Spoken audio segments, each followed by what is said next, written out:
Hey y'all, this is James with D-Heart Reptile Design.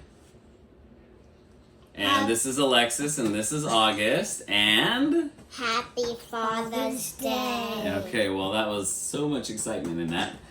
Please contain yourself. Anyway, on this Father's Day edition, I wanted to give you guys so you want to be a ball python breeder. I kind of feel like there's a lot of videos out there, and they give you really basic instruction on what to look for, and this might be more than just one video, by the way. I don't know exactly how well this is going to go, but we're going to try it out. We're a family. We're trying things. This is Waffles. This is our first. Is a cinnamon albino. And this one is Chop Suey. Yeah, this one's Chop Suey. All right, so August, this is his favorite one, and Lexi, her favorite one is actually in breeding mode. It's something that I'll go into in a little bit. And I call my Chop Suey Ninja Slash. Okay, Chop Suey Ninja Slash. Anyway, both of these guys are actually first-time fathers this year. August, this one got bred to a Pastave, and this one was bred to a Tofino. So this one ended up producing 9 good eggs. And this one ended up producing, well, the Tofino didn't do really great this year, but we ended up with 4 good eggs, and they're like microscopic, so I'm not really too hopeful with that. But at least this is their first year being fathers. You can tell that the males are much smaller than the females. I'll go into that in a little bit. Anyway, so you want to be a ball python breeder. So a few things to start out with is before you buy your first animal, this is not what we did, by the way. This is what I suggest. I mean, I did everything wrong, okay? I'm just let you know, and I suffered the consequences financially, from those mistakes. So what I would suggest is that you go and you research and you find out what genetics you want to deal with. More and more research that you do, the better. Find out what you want to produce first. Find out what you want to produce. Find out what your footprint of your breeding plan is going to look like. If you have 100 square feet in your house, then you can't have 600 snakes. So understand that. Also understand your price point. You don't want to go, I've seen a lot of breeders, their first year they get their tax return check and they spend $10,000 on animals, and they don't know exactly what they want to produce. They just know that they want to produce, and it gets really, Lexi, I don't want you tipping that over. It gets really oh my gosh, monotonous, and they lose their passion for it because they're cleaning out so many cages, and they just don't have the expertise in order to know how to take care of all those animals and actually produce very well. So I would definitely say find out your footprint. Find out if you want in that footprint to have glass enclosures or a rack setup. As you can see, a rack setup is good if you have a small amount of room. If you want to keep humidity correct. We started out with glass enclosures, and it was very tough for us to keep the humidity and temperature. We're constantly having to mist down cages. We're constantly having to take out substrate because it was too humid. It was a lot of work. So luckily with this, I can keep them on paper towels, have a really quick turnaround and cleaning, and we're capable of keeping humidity and temperature correct year-round. It's very simple. So again, find out what type of enclosures you guys want to have, and this is all before you get into breeding. Find out not only genetics that you want to work with, what you want to produce, but also find out the most cost-effective way to get there. Sometimes, if you don't have a whole lot of money, sometimes you have to start out with kind of base gene animals and create as you go. And if you have a little bit higher dollar budget, you can actually kind of go straight for the animal that you want.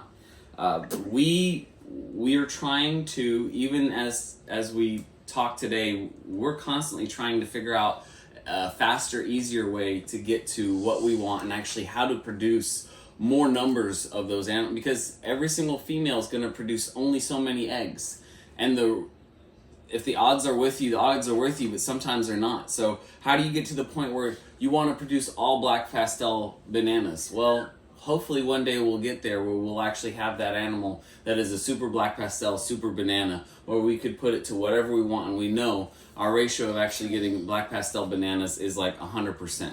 So these are the things that you really want to try to progress to in your breeding. Again, I haven't even talked about putting a male with a female yet. These are all things that you have to figure out. Also, try to do yourself a huge favor and figure out how you're going to feed these animals.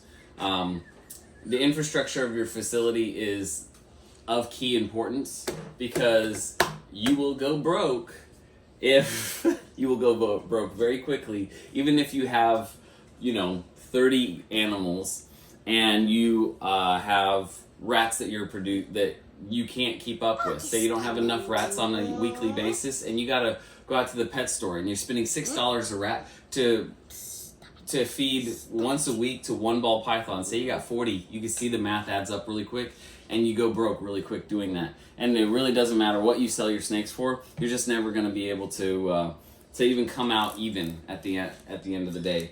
So I would definitely suggest find out what your infrastructure is going to be.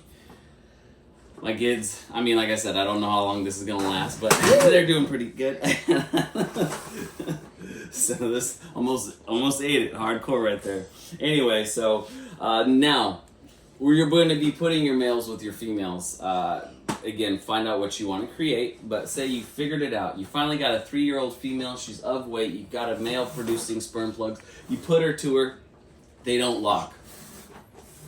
Sometimes it doesn't always work out for a ninja, you don't know. Sometimes you're a Judy chopping and a kung fu kicking, and then goes your leg.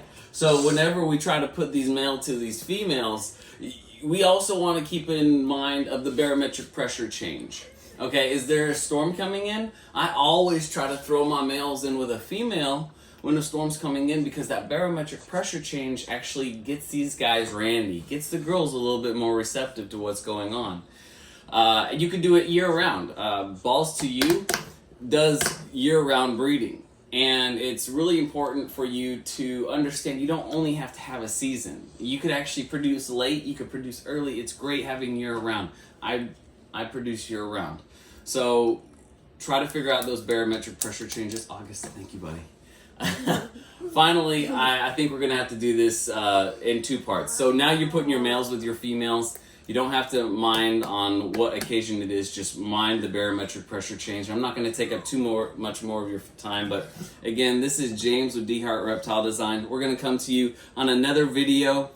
And it's going to be about the female side of things. We're going to be talking about feed, growth, follicle growth, ovulation, and also producing eggs. And I'm going to give it to you in a chart. I really feel like it's going to be best described in a chart on follicle development. Again, please like, subscribe, tune in. Happy Father's Day to all those dads out there, and all you moms out there treating the dads really well. Thank you so much. Thank you, Courtney, my beautiful wife, and thank you to my children.